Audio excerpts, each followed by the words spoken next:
Okay so welcome back साथियों in the course of digital image processing. और हम continue कर रहे हैं और देख रहे हैं कि किस तरह से डिजिटल इमेजेस को पाइथन के अंदर प्रोसेस किया जाता है।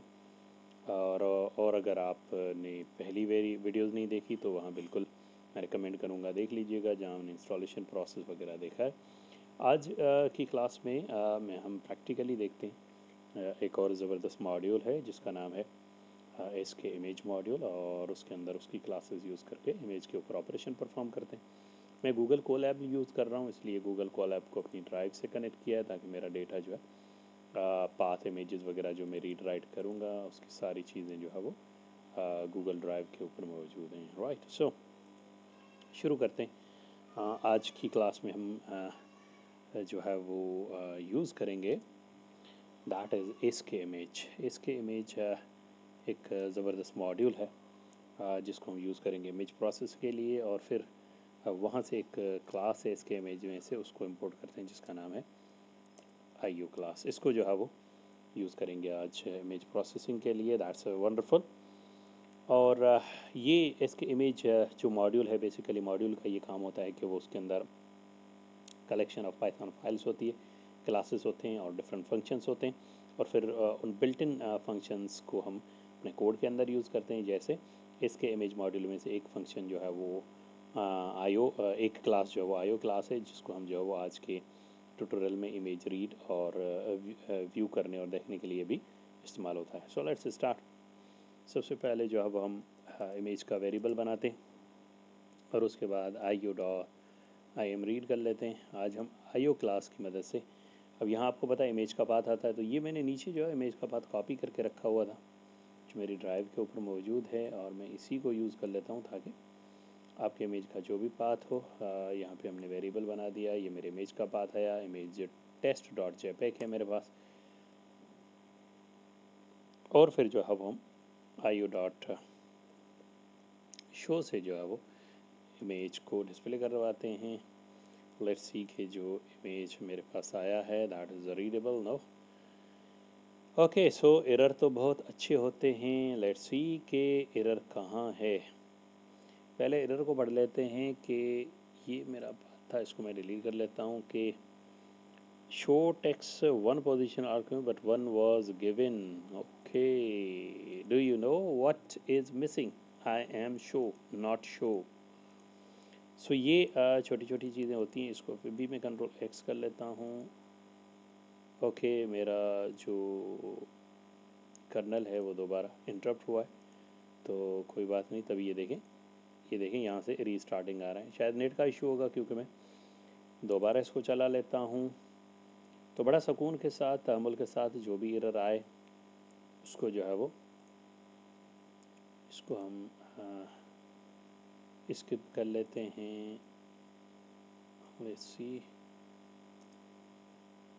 क्लियर, ये कनेक्टिविटी हो गई, ये यहाँ से है। ये मेरा सेव जो है वो ऑटोमेटिक सेव फेल्ड हुआ है, तो इसको मैं सेव कर लेता हूँ चेंजेस को, कोई बात नहीं।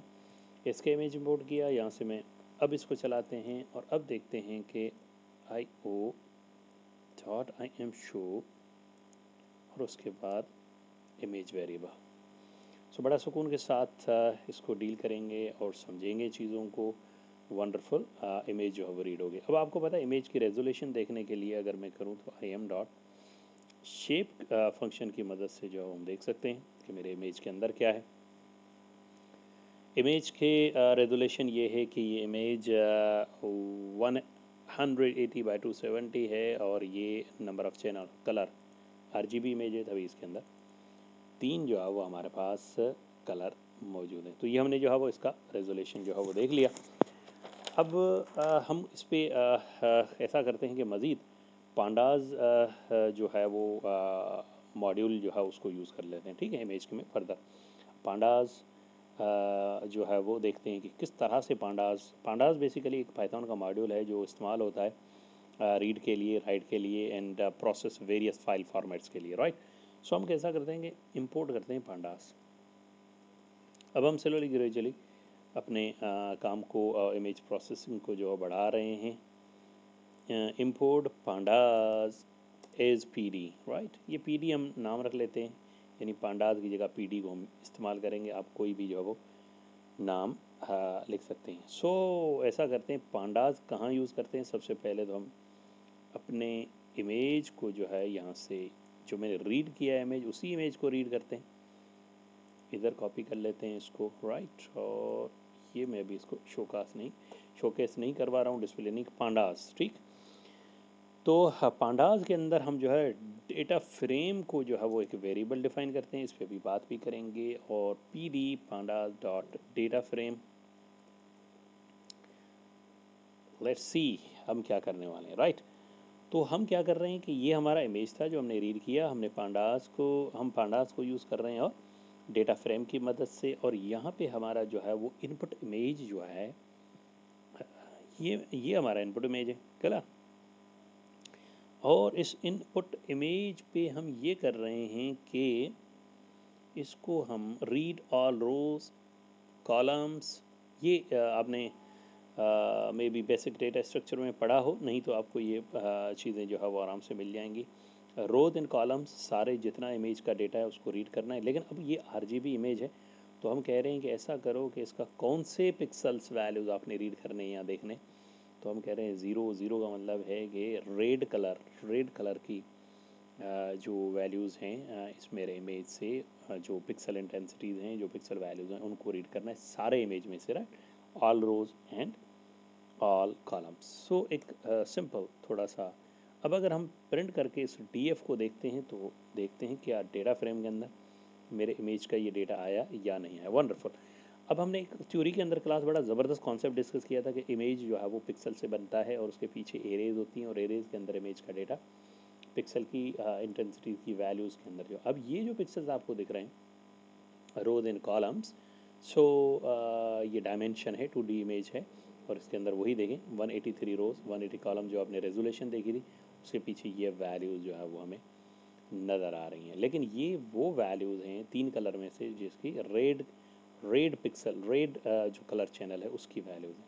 लेकिन अगर हमें ज़रा देखिएगा चेंजेस होती हैं, ये आ गई आर की वैल्यू, राइट। तो अगर हम ग्रीन वैल्यू देखना चाहें, RG ग्रीन देखेंगे तो वो निकल के आ जाएंगी, ये देखें चेंज हो गई। इस मेरे इमेज में से R की वैल्यू ये है, और अगर 2 करेंगे तो हमारे पास ये RGB और रेड ग्रीन और ब्लू पिक्सल वैल्यूज आ जाएंगे। So this is the behind the scene, हमारे पास ये स्टोरी होती है। एक काम हम ये करते हैं, ये तो हमारे पास आ गया कि इमेज जो है वो इमेज के पीछे उसके पिक्सल वैल्यूज़ को हमने देख लिया, दैट इज़ वंडरफुल, क्योंकि हमने थ्योरी के अंदर भी ये कॉन्सेप्ट डिस्कस किया था। लेकिन हम नॉर्मली ये भी करते हैं कि सारी जितनी भी इस इमेज की पिक्सल वैल्यूज़ हैं, कलर इमेजेस को एक रो के अंदर भी कन्वर्ट कर सकते हैं। रो के लिए हम क्या करेंगे कि इमेज और एक फंक्शन हम यूज़ करते हैं जिसका नाम है फ्लैटन फंक्शन, राइट। सो इस फ्लैटन फंक्शन की मदद से लेट्स सी कि फ्लैटन क्या काम करता है। सो बहुत सिंपल बात है कि फ्लैटन क्या करेगा, ये जितने इमेजेस के कॉलम्स ख़त्म करेगा, सारा डेटा जो है वो सिंगल रो के अंदर जो है वो उसको, यानी 1 डायमेंशन के अंदर कन्वर्ट करेगा in single row, in large जो है वो एक बड़ी सिंगल डायमेंशन कवर करने के लिए, कन्वर्ट करने के लिए, रो के अंदर डेटा रखने के लिए हम जो है वो फ्लैटन फंक्शन का यूज़ करते हैं। ज़रा देखते हैं कैसे। तो अब अगर हम प्रिंट करें DF को, अपने डेटा फ्रेम को, तो वंडरफुल देखिए जितना डेटा था सारा जो है वो रो फॉर्मेट में आ गया। और ये हमारे पास इनिशियल वैल्यूज़ हैं, हेड वैल्यूज़ कहलाती हैं, ये हमारी जो है वो आखिर हैं। और सारी रोज़ अगर पूरे इमेज में देखें तो कितनी है, सिंगल रो में कन्वर्ट किया तो सारी रोज़ देखें, इतनी सारी रोज़ का डेटा जो एक सिंगल कॉलम के अंदर, सारा डेटा, सारी रोज़ ख़त्म हो गई, एक रो, दूसरी रो, फिर तीसरी रो, कन्वर्ट करके सारे इमेज के अंदर जो रोज़ हैं वो सिंगल कॉलम के अंदर आ गई। तो ये काम जो करने के लिए हम जो एक फ्लैटन फंक्शन को यूज़ कर रहे हैं, दैट इज़ वंडरफुल। अब नॉर्मली आपने देखा कि इमेज के पीछे जो डेटा है उसको भी हमने देख लिया, उसकी डिफरेंट कलर इंटेंसिटी उसको भी देख लिया, फिर सारे इमेज के पिक्सल्स को हमने जो है एक रो के अंदर कन्वर्ट कर दिया। अब ये इनिशियल वैल्यू होती हैं, इसको हेड कहलाते हैं। ये रेंज हम बढ़ा भी सकते हैं, if I am not wrong then अगर मैं यहाँ से हेड यूज़ करूँ और कहीं नहीं मुझे स्टार्टिंग इमेज की 20 वैल्यू चाहिए तो 20 वैल्यू निकल के आ जाएंगी, ठीक है। इनिशियली देखें ये इस तरह से, तो हेड और टेल जो है बहुत ज़बरदस्त कॉन्सेप्ट है, और आखिर वाली मुझे देखनी है 20 वैल्यू, तो हम जो है वो टेल को यूज़ कर सकते हैं। सो दैट इज़ वंडरफुल। ये देखें लास्ट वाली वैल्यू दिए हैं 10, तो हेड और टेल जो है बहुत कॉमन ऑपरेशंस में हम यूज़ करते हैं इमेज के डेटा के आखिर में, और जो है वो शुरू की वैल्यू देखने के लिए इनकी प्रैक्टिस कीजिएगा तो ये बहुत सारी चीज़ें आपकी जो है वो। So flatten means to convert the whole image data into the single column in all rows, जो है एक ही हमने जो है वो वन डायमेंशन के अंदर कन्वर्ट कर दिए, 2D इमेज को वन डायमेंशन के अंदर कन्वर्ट हो गया। दूसरा काम ये कर लेते हैं कि अच्छा अब हमें ये जितने इमेज ये जो रो बनी है तो इसको हम जो है वो एक्सेल फाइल के अंदर जो पांडास, क्योंकि हमने किया हुआ पांडास की मदद से हम इसको अपने सिस्टम में सेव करवाते हैं और इस डेटा को लेके जाते हैं एक्सेल के अंदर। ज़रा देखिएगा कि ये किस तरह से होगा। सो data frame dot to convert कर रहे हैं एक्सेल के अंदर, राइट।